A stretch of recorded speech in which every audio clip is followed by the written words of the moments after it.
ಪಾಕ್ಗೆ ಈಗ big shock ಅನ್ನ ಕೇಂದ್ರ ಸರ್ಕಾರ ಕೊಟ್ಟಿದೆ. ಗೃಹ ಇಲಾಖೆಯಿಂದ ಪಾಕ್ ವೀಸಾ ರದ್ದು ಮಾಡಲಾಗಿದೆ. 17 ರೀತಿಯ ವೀಸಾನ್ನ ಈಗ ಆದೇಶ ಮಾಡಿದೆ ರದ್ದುಗೊಳಿಸಿ. ಪಾಕಿಸ್ತಾನ ಪ್ರಜೆಗಳ ಎಲ್ಲಾ ರೀತಿಯ ವೀಸಾಗಳು ಕೂಡ ರದ್ದು. ಯಾವ ಸಂಬಂಧನೂ ಇಲ್ಲ, ಎಳ್ಳು ನೀರು ಬಿಡುವಂತ ಪರಿಸ್ಥಿತಿ ಬಿಟ್ಬಿಡ್ಬೇಕು. ಪಾಕ್ಗೆ ಬಿಗ್ ಶಾಕ್ ಅನ್ನ ಕೇಂದ್ರ ಕೊಟ್ಟಿದೆ. ಬಟ್ ಯಾವ ರೀತಿಯಾಗಿ ಪಾಕಿಸ್ತಾನಕ್ಕೆ ಚೀನಾ ಸಪೋರ್ಟ್ ಮಾಡುತ್ತೆ ಅನ್ನುವಂಥದ್ದನ್ನು ನೋಡಬೇಕು. ಕಾರಣ ಮೊನ್ನೆ CCS ಸಭೆಯಲ್ಲಿ ತೆಗೆದುಕೊಂಡಂತ ನಿರ್ಧಾರಗಳೇನಿದೆ ಆ ವಿಚಾರದಲ್ಲಿ ನಾವೇನೋ ಪಾಕಿಗೆ ಆ ರೀತಿಯಾಗಿ ಕ್ರಮವನ್ನು ತಗೊಳ್ಬಹುದು, ಬಟ್ ಚೈನಾ ಕೂಡ ಅದರಲ್ಲಿ ಇನ್ವಾಲ್ವ್ ಆಗುತ್ತೆ. ಹೇಗೆ ಚೀನಾ ಇದಕ್ಕೆ ಸಪೋರ್ಟ್ ಮಾಡ್ಕೊಂಡು ನಿಂತ್ಕೊಳ್ಳುತ್ತೆ ಅಂತ.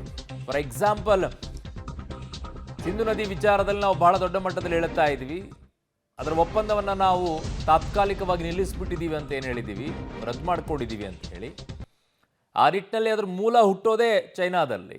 ಸೊ ಹಾಗಾಗಿ ಚೀನಾ ಯಾವ ರೀತಿಯಲ್ಲಿ ಇದಕ್ಕೆ ಅಡೆತಡೆಗಳನ್ನು ಉಂಟು ಮಾಡುತ್ತೆ ಅಂತ ಹೇಳಿ, ಅಥವಾ ಇಂಟರ್ಫಿಯರ್ ಆಗಕ್ಕೆ ಹೋಗಲ್ವಾ ಈ ಸಂದರ್ಭದಲ್ಲಿ. ಇಂಟರ್ಫಿಯರ್ ಆದರೆ ಇಡೀ ಪ್ರಪಂಚದಲ್ಲಿರೋರೆಲ್ಲ ಮುಗಿಬೀಳ್ತಾರೆ ಚೀನಾ ಮೇಲೆ, ಬಾಯಿ ಮುಚ್ಕೊಂಡಿರಿ ನೀವು ಅಂತ ಹೇಳಿ. ಬಟ್ ಅದನ್ನು ಕೇರ್ ಮಾಡುವಂಥ ಪರಿಸ್ಥಿತಿಯಲ್ಲಿ ಚೀನಾ ಇಲ್ಲ ಅಂತ ಕಾಣಿಸುತ್ತೆ. ನನ್ನ ಸಹೋದ್ಯೋಗಿ ಈಗ ಕಾಶ್ಮೀರದಲ್ಲಿ ಈ ಘಟನೆ ಆದ ನಂತರ ನನ್ನ ಸಹೋದ್ಯೋಗಿ ಕನ್ನಡದ ಮೊದಲನೇ ಚಾನಲ್ ಈಗ ಅಲ್ಲಿ ಹೋಗಿ ಕವರೇಜನ್ನು ಮಾಡ್ತಾ ಇರೋದು. ನನ್ನ ಸಹೋದ್ಯೋಗಿ ಶಬೀರ್ ಅಲ್ಲಿಗೆ ಹೋಗಿದ್ದಾರೆ. ಒಮರ್ ಅಬ್ದುಲ್ಲಾ ನಿವಾಸದ ಬಳಿ ಇದ್ದಾರೆ ಅಂತ. ಈಗ ಶಬೀರ್, ಈಗ ಯಾವ ರೀತಿಯಾದಂಥ ಪರಿಸ್ಥಿತಿ ಕಾಣಿಸಿಕೊಳ್ತಾ ಇದೆ, ಏನು ಕೇಳಿ ಬರ್ತಾ ಇದೆ ಕಾಶ್ಮೀರದಲ್ಲಿ, ಯಾವ ರೀತಿಯಾದಂತಹ ಕ್ರಮಕ್ಕೆ ಕೇಂದ್ರ ಮುಂದಾಗತ್ತೆ ಅಂತ ಹೇಳಿ ಸದ್ಯದ ಪರಿಸ್ಥಿತಿ ಹೇಗೆ ಕಾಣಿಸ್ತಾ ಇದೆ, ಏನು ಸಿಂಪ್ಟಮ್ಸ್ ಗೊತ್ತಾಗ್ತಾ ಇದೆ? ಅರುಣ್, ಶ್ರೀನಗರದಲ್ಲೂ ಕೂಡ ಸಾಕಷ್ಟು ಬೆಳವಣಿಗೆಗಳಾಗ್ತಾ ಇದ್ದಾವೆ. ರಾಹುಲ್ ಗಾಂಧಿ ಅವರು ಕೂಡ ಇವತ್ತು ಶ್ರೀನಗರಕ್ಕೆ ಭೇಟಿಯನ್ನು ಕೊಟ್ಟಿದ್ದಾರೆ. ಅವರು ಕೂಡ ಬೇರೆ ಬೇರೆ ಪ್ರಮುಖ ನಾಯಕರನ್ನು ಕೂಡ ಭೇಟಿ ಆಗ್ತಾ ಇರುವಂಥದ್ದು. ಈಗಷ್ಟೇ ಜಮ್ಮು ಮತ್ತು ಕಾಶ್ಮೀರದ ಮುಖ್ಯಮಂತ್ರಿಯಾಗಿರುವಂಥ ಒಮರ್ ಅಬ್ದುಲ್ಲಾ ಅವ್ರನ್ನ ಭೇಟಿಯಾಗಿ ಈಗಷ್ಟೇ ತೆರಳಿದ್ರು. ಅವರು ಈಗ ರಾಜಭವನಕ್ಕೆ ತೆರಳಿದ್ದಾರೆ ಲೆಫ್ಟಿನೆಂಟ್ ಗವರ್ನರ್ನ ಭೇಟಿ ಆಗೋದಕ್ಕೆ. ನೀವು ನೋಡ್ಬೋದು ದೃಶ್ಯಗಳಲ್ಲಿ ಏನು ಗಮನಿಸ್ತಾ ಇದ್ದೀರಿ, ಇದು ಜಮ್ಮು ಮತ್ತು ಕಾಶ್ಮೀರದ ಮುಖ್ಯಮಂತ್ರಿಯಾಗಿರುವಂಥ ಒಮರ್ ಅಬ್ದುಲ್ಲಾ ಅವರ ನಿವಾಸ ಆಗಿರುವಂಥದ್ದು. ಇಲ್ಲಿ ಸುಮಾರು 1 ಗಂಟೆಗೂ ಹೆಚ್ಚು ಕಾಲ ರಾಹುಲ್ ಗಾಂಧಿ ಅವರು CM ಜೊತೆಗೆ ಮಾತುಕತೆಯನ್ನು ನಡೆಸಿದ್ರು. ಮತ್ತೆ ಘಟನೆಗೆ ಸಂಬಂಧಪಟ್ಟಂತೆ ಮಾಹಿತಿಯನ್ನು ಸಂಗ್ರಹಿಸುವಂತ ಕೆಲಸವನ್ನು ಕೂಡ ಮಾಡಿದ್ದಾರೆ.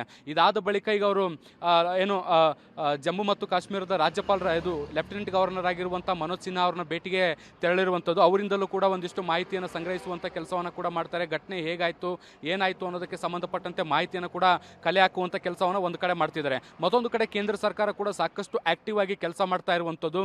ಕೇಂದ್ರ ಗೃಹ ಸಚಿವ ಅಮಿತ್ ಶಾ ಅವರು ಎಲ್ಲ ಮುಖ್ಯಮಂತ್ರಿಗಳಿಗೆ ದೂರವಾಣಿ ಕರೆ ಮಾಡೋ ಮೂಲಕ ಭಾರತದ ಬೇರೆ ಬೇರೆ ರಾಜ್ಯಗಳಲ್ಲಿರುವಂತಹ ಪಾಕಿಸ್ತಾನಿ ಪ್ರಜೆಗಳನ್ನು ಗುರುತಿಸಿ ವಾಪಸ್ ಕಳಿಸ್ಕೊಡ್ಬೇಕು ಅನ್ನುವಂಥ ನಿಟ್ಟಿನಲ್ಲಿ ಮನವಿಯನ್ನು ಕೂಡ ಮಾಡ್ಕೊಳ್ತಾ ಇದ್ದಾರೆ. ಈ ಎಲ್ಲ ಸಂದೇಶಗಳು ಸಾಕಷ್ಟು ಬೆಳವಣಿಗೆಗೆ ಪೂರಕವಾದಂಥ ಕೆಲಸಗಳು ನಡೀತಾ ಇರುವಂಥದ್ದು. ಅಂದರೆ ಪಾಕಿಸ್ತಾನದ ವಿರುದ್ಧ ಸರ್ಕಾರ ಕಠಿಣ ಕ್ರಮವನ್ನು ತೆಗೆದುಕೊಳ್ಳಲಿಕ್ಕೆ ಹೊರಟಿದೆ ಅನ್ನೋದಕ್ಕೆ ಒಂದಿಷ್ಟು ಪುಷ್ಟಿ ನೀಡುವಂತಹ ಬೆಳವಣಿಗೆಗಳಾಗ್ತಾ ಇರುವಂಥದ್ದು. ಮತ್ತೊಂದು ಕಡೆ ಇವತ್ತು ಸೇನಾ ಮುಖ್ಯಸ್ಥರಾಗಿರುವಂಥ ಉಪೇಂದ್ರ ದ್ವಿವೇದಿ ಅವರು ಕೂಡ ಬೈಸರನ್ ವ್ಯಾಲಿಗೆ ಭೇಟಿಯನ್ನು ಕೊಟ್ಟು ಅಲ್ಲಿ ಪರಿಶೀಲನೆಯನ್ನು ಮಾಡಿದ್ದಾರೆ. ಮತ್ತು ಅಧಿಕಾರಿಗಳ ಜೊತೆಗೆ ಮಾತುಕತೆಯನ್ನು ನಡೆಸಿದ್ದಾರೆ. ಅಲ್ಲಿಂದ ಒಂದಿಷ್ಟು ಇನ್ಪುಟ್ಸ್ ಅನ್ನು ತೆಗೆದುಕೊಳ್ಳುವಂತ ಕೆಲಸ ಮಾಡ್ತಾ ಇದ್ದಾರೆ. ಜಮ್ಮು ಕಾಶ್ಮೀರದ ಬೇರೆ ಬೇರೆ ಪ್ರದೇಶಗಳು, ಅಂದ್ರೆ ಭಯೋತ್ಪಾದಕ ಪೀಡಿತ ಪ್ರದೇಶಗಳು, ಅನಂತ್ನಾಗ್ ಇರ್ಬೋದು, ಶೋಪಿಯಾನ್ ಇರ್ಬೋದು, ಬಾರಾಮುಲ್ಲಾ ಆಗಿರ್ಬೋದು, ಈ ಪ್ರದೇಶಗಳಲ್ಲೂ ಕೂಡ ಸರ್ಚ್ ಆಪರೇಷನ್ಗಳು ಜಾರಿ ಇದ್ದಾವೆ. ಅಲ್ಲೂ ಕೂಡ ಇರುವಂತಹ ಭಯೋತ್ಪಾದಕರು ಮತ್ತು ಅದರ ಸಿಂಪತೈಸರ್ಗಳನ್ನು ಕೂಡ ಈಗ ಬಂಧಿಸುವಂಥದ್ದು ಮತ್ತೆ ಅಲ್ಲಿ ಸರ್ಚ್ ಆಪರೇಷನ್ ಅನ್ನು ಮಾಡುವಂತ ಕೆಲಸವನ್ನು ಕೂಡ ಮಾಡಲಾಗ್ತಾ ಇದೆ. ಅರುಣ್,